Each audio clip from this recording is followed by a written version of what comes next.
Good morning to all.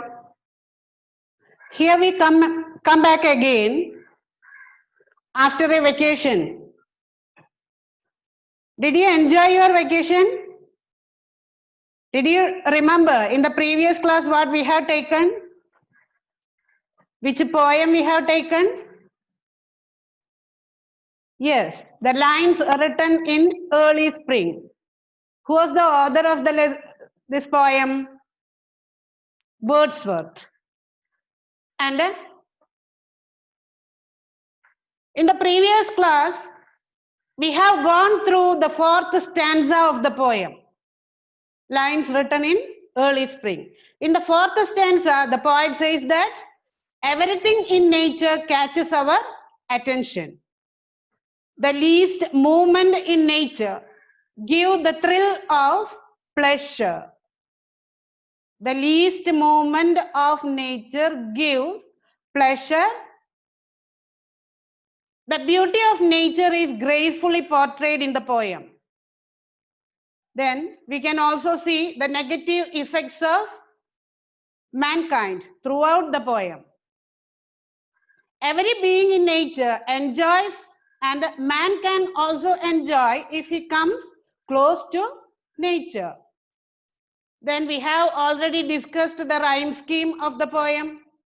Which is a rhyme scheme of the poem? Rhyming words, a rhyme scheme, personification, alliteration. All these poetic devices are discussed in the previous class. Do you remember that? Then, what is the rhyme scheme of the poem? Did you check that? Yes, A, B, A, B. We have seen that the poem follows a regular rhyme pattern. Could you give me an instance of alliteration and personification? Alliteration. What is that? Yes, what man has made of man is a good instance for alliteration. The same sound repeated in the same line. The M is repeated in the same line. Next, personification. What is personification? Giving human qualities to all things, living and non-living things. The poet was tried to give human qualities to non-living things. Which is that line, the personification? To her fair works did nature link the human soul that through me ran. Is an instance of personification. Now let us go to the fifth stanza. The budding twigs, you have to listen to your textbook. The budding twigs spread out their fan to touch the breezy air, and I must think, do all I can, that there was pleasure there. The budding twigs spread out their fan to touch the breezy air, and I must think, do all I can, that there was pleasure there. Let us discuss. The first question for you. Identify the lines which tells us that the budding twigs are reaching out for something. Identify the lines which tells us that the budding twigs are reaching out for something. Which is the line indicating this? The lines, the budding twigs spread out their fan to touch the breezy air. Then second question, what are they reaching out for? What are the budding twigs reaching out for? They are reaching out for happiness. That is the answer. They are reaching out for happiness. So what is the poet imply here? What is the poet trying to tell here? Yes, maybe the beginning of the life, the budding twigs, The budding twigs indicates the beginning of the life. Says the poet, and there is a genuine hope addressed in the poem. In this stanza especially. What is that hope? What is that hope? Indeed, all living beings can live happily and freely if they are close to nature. Indeed, all living beings can live happily and freely if they are close to nature. Look at the word budding twigs. What is the image do you get from this? Does it create, what image does it create in your mind? What does budding twigs, what image does create in your mind? It tells us probably that the life form in nature are reaching out to experience life. All living creatures, when they are born into this world, they like to experience life in this nature. So, what do the poets do? What do the poets do? Poets give such images or such word pictures that appeal to our sense organs to make the poem more attractive and meaningful.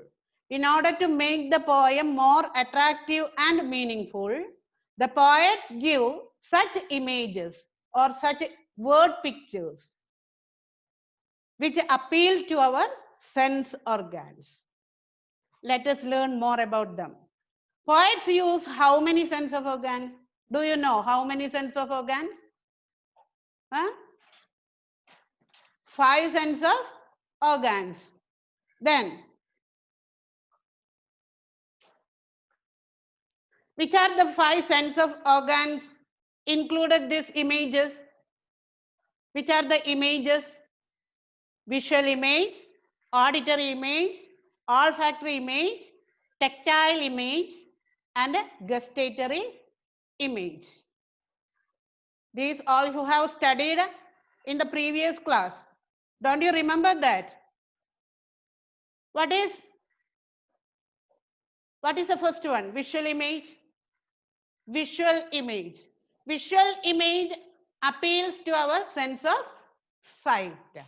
Then auditory, sense of sound.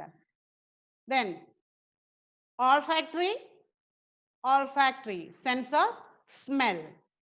Tactile image, sense of touch. Gustatory image, sense of taste. These are the 5 images which appeal our sense organs. Then the final stanza. Listen to your textbook. The final stanza, I will read it. If this belief from heaven be sent, if such be nature's holy plan, have I not a reason to lament what man has made of man? If this belief from heaven be sent, if such be nature's holy plan, have I not reason to lament what man has made of man? Which earlier stanza contains almost the same ideas described in the last stanza? Earlier stanza is same meaning. Which is that? Yes, the second stanza, of course. To her fair works did nature link the man's human soul that through me ran, and much it grieved my heart. I think what man has made of man. These two stanzas have same meaning. Almost the same idea is described in the second stanza also. Then We have already discussed personification. What is personification? In the previous class, I have told about that. Personification. In this class also, in the starting, I have already told about it. What is personification? Giving human qualities to inhuman or unhuman things. Then,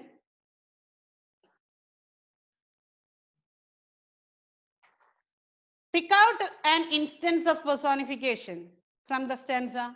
Can you pick out? If such be nature's holy plan, if such be nature's holy plan, can the nature plan anything? No. Just like a human, here the nature is planning something. Then the poet is giving the human quality to nature. Nature is not a human thing. And it is an instance of personification. In fact, throughout the poem, Wordsworth projects nature as a silly living being, a silly breathing world. All the inhuman things are breathing here or living here. This nature have no life in it. But all the poets gave the living quality to nature and they personified nature. Does the poem end on a sad note or happy note? Can you say? Identify the lines which tell us so. Yes. I have not a reason to lament. Have I not a reason to lament? What man has made of man? What man has made of man? Did you see that line? Next question. Which does the poet use to indicate his sadness? Which word the poet used to indicate his sadness? Yes, the expression lament. Lament means crying over something or sad. What the word lament mean? I will give an example. The father lamented on the death of his infant daughter. The father lamented on the death of his infant daughter. An intense expression of sadness or a passionate expression of grief.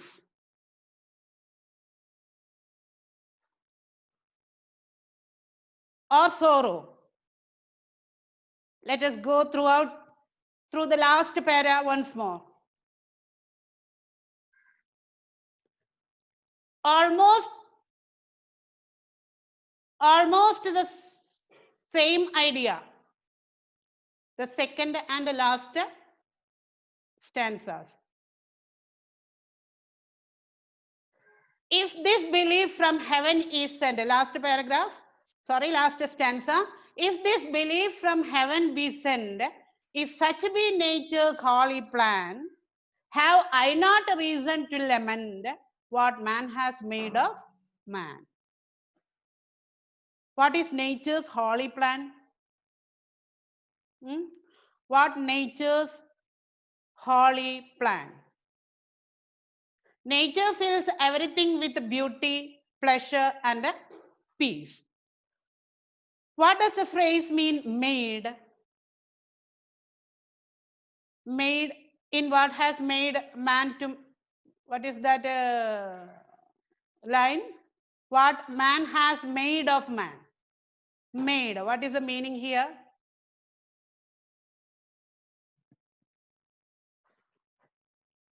The phrase made means, can you say? What is the meaning? What man has made of man.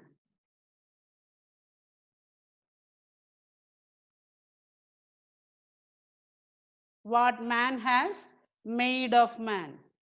Here, man is making nuisance to his fellow beings, not the nature. Nature loves all things. But here man is the main reason for all the problems made in this nature. We have gone wrong. In fact, we have wronged ourselves. The human being gone wrong. In fact, we have wronged ourselves. What is the last stanza convey? Absolutely. Nature has holy plans for humanity. Instead of understanding that man's greed and materialism and selfishness kills himself and nature. Nature has holy plans, not any wicked plans, but for man's greed, because of man's greed, materialism and selfishness, he kills himself and nature. In fact, he has moved far away from nature. He becomes unholy. When he was born to this nature, he was a holy person. But when he grown up, he become unholy. Now we have gone through the poem completely. Which line appeals to you the most and why? Which line? Find out that. When you go through the poem, you may like a line or lines. You can find that line and why you find it, why you like it. You have to find it out.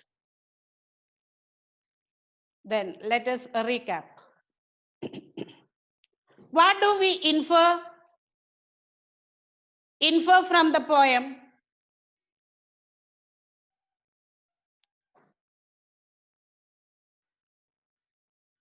In the poem, Wordsworth probably looks at the positive and negative sides simultaneously. Simultaneously means at the same time. What is the meaning infer?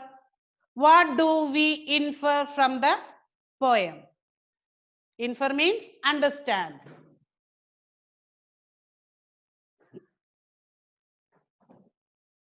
In the poem, Wordsworth probably looks at the positive and negative side simultaneously. What is the positive side? Nature fills everything with pleasure, beauty, and peace is the positive element. And what is the negative side? The destructive nature of human forces.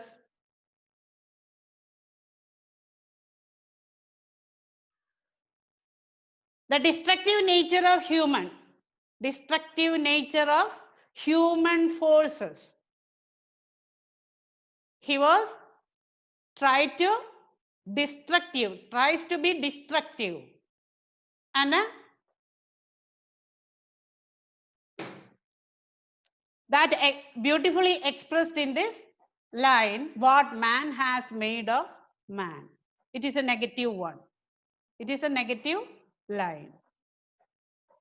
And how does the poem ends? How does the poem ends? It ends on a sad note. Later, makes the best efforts to make the world bright. In contrast, the human beings who failed to understand the harmony in nature continue to live in misery. This human being failed to understand the harmony in nature and he failed to live happily. He continues to live in harmony. Humanity in this present world is very rare. The sad music of humanity we can hear everywhere in this world. The sad music of humanity. Then now we have to try the activity 3 to write the appreciation of the poem. Try to write it. Appreciation of the poem. You have already studied to write the appreciation of the poem in the previous classes. Then it is a sure question for your exam, 4 or 5 marks. Then you have to study that. Then we can go through the poem. Let us see. Let us read the poem. I will show you the video clip. In Early Spring by William Wordsworth. I heard 1,000 blended notes while in a grove I sat reclined, in that sweet mood when pleasant thoughts bring sad thoughts to the mind. To her fair works did nature link the human soul that through me ran, and much it grieved my heart to think what man has made of man. Through primrose tufts and that green bower, the periwinkle trailed its wreath, and it's my faith that every flower enjoys the air it breathes. The birds around me hopped and played, their thoughts I cannot measure, but the least motion which they made, it seemed a thrill of pleasure. The budding twigs spread out their fan to catch the breezy air, and I must think, do all I can, that there was pleasure there. If this belief from heaven be sent, if such be nature's holy plan, have I not reason to lament what man has made of man?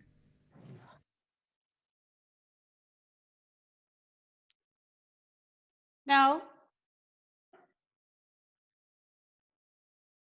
do you understand the poem? I think so. It is time to wind up the class. I will send the notes through WhatsApp. Till the next class, bye.